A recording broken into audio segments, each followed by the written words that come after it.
안녕하십니까. 국민에게 보고하다 김태호입니다. 오늘은 혹시 일부러 거꾸로 했나 이러한 내용으로 방송을 하겠습니다. 여러분, 최근 강한 조명을 계속 쐬다 보니까 눈 알레르기가 도져서 선글라스를 착용하고 있으니까 양해를 해 주시기 바랍니다. 여러분, 지금 중국 폐렴이 그 끝을 알 수 없을 만큼 번지고 있습니다. 그런데 이 현상에 대해서 저는 천재지변이 아니고 인재라고 생각을 합니다. 그 이유는 불가항력이 아니고 막을 수 있었는데 못 막은 거다. 혹은 100번 양보해서 얘기를 하면요, 잘 대응했으면 이 정도까지는 아니었을 건데, 이러한 합리적인 추론이 들기 때문입니다. 자, 제가 누차 말씀을 드렸다시피 저는 정부 말을 듣지 말고 전문가 집단인 대한의사협회의 말을 잘 들어보라고 그렇게 말씀을 드렸습니다. 여러분, 대한의사협회 최대집 회장님은 저와 함께 뜻을 같이 하고 있습니다. 이 최대집 회장이 이미 2020년 1월 26일자에 정확히 한 달 전이죠. 그때 이 긴급하게 대국민 담화를 했습니다. 그때 진작에 이런 얘기를 했습니다. 최악의 경우에는 중국으로부터의 전면적인 입국 금지 조치, 이것을 포함한 가능한 모든 조치를 위한 행정적 준비를 당부합니다. 딱 이렇게 말을 했습니다. 그렇습니다. 이러한 질병이 돌 때에는 최악의 상황을 가정을 해놓고 그리고 나서 할 수 있는 모든 조치를 취해야 하는 것입니다. 그런데 어땠습니까? 이 문재인 정부는 전혀 그런 조치를 취하지 않았습니다. 자, 이 최대집 회장 얘기는 한마디로 입국 금지를 권고한 것입니다. 그런데 이 정부는요, 그 말에 따르지 않았습니다. 자, 그로부터 4일 뒤죠. 2020년 1월 30날에 대한의사협회는 제2차 대국민 담화를 했습니다. 대한의사협회장은 이렇게 말을 했습니다. 중국발 국내 입국 항공편, 이것을 단계적인 제한 또는 중단 조치를 취해야 한다. 이와 같은 적극적인 대책도 검토를 해야 한다. 딱 이렇게 말을 했습니다. 자, 그런데 그러한 조치를 취했습니까? 아니죠. 자, 그로부터 다시 이틀 뒤인 2020년 2월 1일자에 대한의사협회는 제3차 대국민 담화를 했습니다.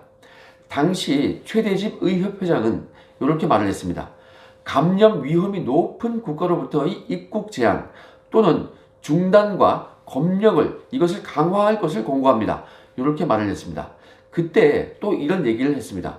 대통령의 말씀처럼 과하다 싶을 만큼 빠르고 강력한 선제 대응이 필요하다. 이렇게 말을 했습니다.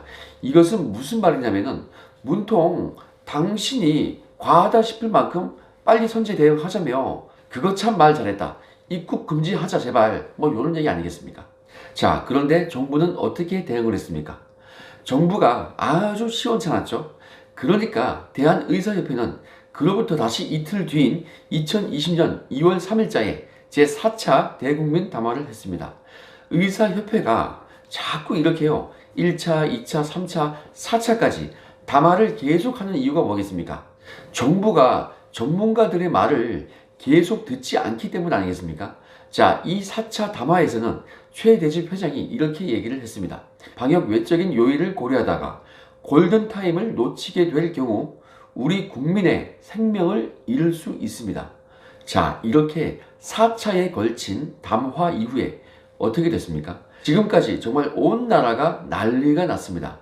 자, 그리고 시간이 좀 지났죠. 2020년 2월 18일자에 대한의사협회 최대집 회장은 제6차 대국민 담화를 열어서 이렇게 말을 했습니다. 지역사회 감염 전파가 본격적으로 시작되려고 하는 지금이 입국 제한의 마지막 기회입니다. 정확히 이렇게 얘기를 했던 것입니다. 자, 정부가 이 말을 들었습니까? 이 지경이 되었음에도 불구하고 지금 정부는요, 어떻게 하고 있습니까? 지금 확진자가 1000명에 육박을 하고요, 사망자가 10명 아니겠습니까? 전문가 집단인 의사협회의 말을 진작에 들었으면요, 이 정도까지 오지는 않았을 것입니다. 그런데 여러분, 어떻습니까? 지금까지도 중국으로부터 유입되는 그 사람들에 대하여 폐쇄 조치를 취하지 않고 있습니다. 그러니까 여러분, 언론에서도 더 이상 문통을 쉴드를 치지 않고 드디어 이 문통을 질타를 하고 있습니다. 한국경제신문은 며칠 전에 이러한 기사를 올렸습니다. 중국의 어려움이 우리의 어려움이다. 코로나 방지를 위해 중국과 함께 노력할 것이고 시 주석의 방한은 예정대로 추진한다. 이러한 취지로 얘기를 했습니다. 그리고 심지어 홍익표 민주당 수석 대변인은 이렇게 말을 했습니다. 의협이 요청한 중국인 입국 금지 요 검토 제안에 대하여 정치적 판단이라고 그렇게 지적을 했습니다. 전 국민의 생명을 지키기 위해서 6차 회담까지 연달아 개최하면서 권고를 했는데 그걸 가지고 또 이념 얘기를 하고 있습니다. 지금 국민 생명이 왔다 갔다 하는데 대한의협이 지금 이념적인 정치적인 얘기를 한 겁니까? 이거 우리한테 감염 안 되도록 좀 막아달라 이렇게 간곡히 부탁한 거 아닙니까? 이걸 안 들어주니까 6차 담화까지 한 거 아니겠습니까? 그런데 이걸 가지고 정부는 그 말을 했던 단체가 정치적으로 자신들과 반대라는 이유로 이렇게 지금 트집을 잡고 있는 거 아니겠습니까? 이거 국민의 생명을 담보로 이념 타령하는 것입니까? 여러분, 어제 제가 대한민국에서 없어져야 될 거 첫 번째로 이념 얘기를 하지 않았습니까? 여러분, 이거 정말 큰일 날 소리입니다. 여러분, 자신들의 의견을 반대하면 그 무조건 적폐입니까? 이거 해도 너무한 것 같습니다. 여러분, 이와 같이 대한의사협회가 총 6번에 걸쳐서 권고를 했는데 정부는 아랑곳하지 않고 뭐하고 있습니까? 중국만 쳐다보고 있습니다. 아마도 맞는 말을 했지만은 자신들의 대항을 하고 있는 대한의협 최대집 회장이기 때문에 오히려 이거 거꾸로 하는 겁니까? 이거는 다른 것도 아니고 전 국민의 생명과 직결된 것입니다. 여러분, 이러한 정부의 행태를 보면요, 이거는 그냥 주구장창 중국에 의지하는 거 아니겠습니까? 대한의사협회는 의사협회예요. 전문가 집단과 협력을 하지 못할 망정 완전히 그냥 이상한 단체로 취급을 하고 있습니다. 정말 걱정이 됩니다. 여러분, 어떻습니까? 인재 맞습니까? 인재라고 생각을 하시면요, 이번 총선에서 정말 옳은 판단을 하여 주시기 바랍니다. 자, 그럼 현명한 선택을 기대하면서 오늘 방송은 여기까지 하겠습니다. 건강한 하루 되시기 바랍니다. 감사합니다.